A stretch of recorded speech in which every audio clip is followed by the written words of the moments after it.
ನೀವಿನ್ನು ನಿಮ್ಮ ಡೈಮಂಡ್ ಕನ್ನಡ ಟಿವಿಗೆ ಸಬ್ಸ್ಕ್ರೈಬ್ ಆಗಿಲ್ಲವೇ? ಹಾಗಿದ್ದರೆ ಸಬ್ಸ್ಕ್ರೈಬ್ ಬಟನ್ ಮೇಲೆ ಕ್ಲಿಕ್ ಮಾಡಿ ಹಾಗೂ ನಮ್ಮ ಹೊಸ ವಿಡಿಯೋಸ್ ಅಪ್ಲೋಡ್ಗೋಸ್ಕರ ಪಕ್ಕದಲ್ಲಿ ಕಾಣುವ ಬೆಲ್ ಬಟನ್ ಮೇಲೆ ಕ್ಲಿಕ್ ಮಾಡಿ. ನಮ್ಮ ಎಲ್ಲ ವಿಡಿಯೋಸ್ಗಳನ್ನು ಲೈಕ್ ಮಾಡಿ, ಶೇರ್ ಮಾಡಿ ಹಾಗೂ ಕಮೆಂಟ್ ಮಾಡಿ.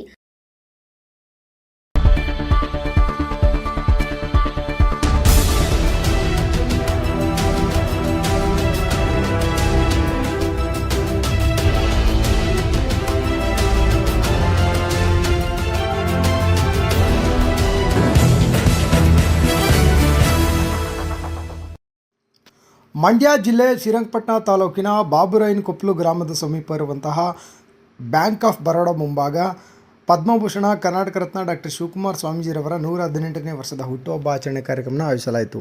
ಇನ್ನು ಹುಟ್ಟುಹಬ್ಬದ ಪ್ರಯುಕ್ತ ಬಂದಿರುವಂಥ ಭಕ್ತರಿಗೆ ಮತ್ತು ಸಾರ್ವಜನಿಕರಿಗೆ ಊಟದ ವ್ಯವಸ್ಥೆಯನ್ನು ಮಾಡಲಾಯಿತು. ಈ ಕಾರ್ಯಕ್ರಮ ಕುರಿತು ಡೈಮಂಡ್ ಕನ್ನಡ ಟೀಮ್ ನಡೆಸಿರುವಂಥ ವಿಶೇಷ ವರದಿ ಇಲ್ಲಿದೆ. ಬನ್ನಿ ಪ್ರೇಕ್ಷಕರು ನೋಡ್ಕೊಂಡು ಬರೋಣ. ಇವತ್ತು ಆಯೋಜನೆ ಮಾಡಿದ್ರೆ ಇದನ್ನ ಯಾರಿಗೆ ಸಮರ್ಪಿಸಿದ್ರ ನೀವು? ಇವತ್ತು 118ನೇ ವರ್ಷದ ಜನ್ಮದಿನ ಆಚರಣೆ ಮಾಡಿದ್ದೀವಿ. ಇದು ಒಂದು ಸಂಘಟನೆಗಾಗಲೇ ಒಂದು ಜಾತಿ ಧರ್ಮಕ್ಕಾಗಿ ಅಲ್ಲ, ಇದು ಇಡೀ ಮಾನವ ಸಮಾಜಕ್ಕೆ ಮೀಸಲಿಡಬೇಕು ಈ ದಿನ ಅಂತ ಕೇಳ್ಕೊಳ್ತಾ ಇದ್ದೀವಿ. ಮತ್ತೆ ಈ ದಿನ ಏನಿದೆ ಶಿವಕುಮಾರ ಸ್ವಾಮಿ ಜಯಂತಿ, ಇವತ್ತು ಭಾರತಕ್ಕೆ ಒಂದು ರಜಾ ದಿನವಾಗಿ ಒಂದು ಕೇಂದ್ರ ಸರ್ಕಾರ ಒಂದು ಘೋಷಣೆ ಮಾಡಬೇಕಂತ ಸಹ ಕೇಳ್ಕೊಳ್ತಾ ಇದ್ದೀವಿ. ಭಾರತ ರತ್ನ ನೀಡಬೇಕು ಅಂತ ಹಲವಾರು ಬೇಡಿಕೆ ಇದೆ. ಇದ್ರ ಬಗ್ಗೆ ನಿಮ್ಮ ಅಭಿಪ್ರಾಯ? ಖಂಡಿತ ಆ ಪ್ರಶಸ್ತಿ ಭಾರತ ರತ್ನ ಇಂಥವ್ರಿಗೆ ಕೊಡಬೇಕು. ಎಂತೆಂಥವ್ರಿಗೂ ಕೊಟ್ಟಿದೆ ಸರ್ಕಾರ, ಇಂಥ ಮಹಾನುಭಾವರು ಕೊಟ್ಟರೆ ಅದಕ್ಕೊಂದು ಸಾರ್ಥಕತೆ ಬರುತ್ತೆ ಅಂತ ನನ್ನ ಭಾವನೆ ಆಗಿದೆ. ಇವತ್ತು ಶಿವಕುಮಾರ ಸ್ವಾಮಿ ಜನ್ಮದಿನ ಮಾಡಿದ್ದೀವಿ.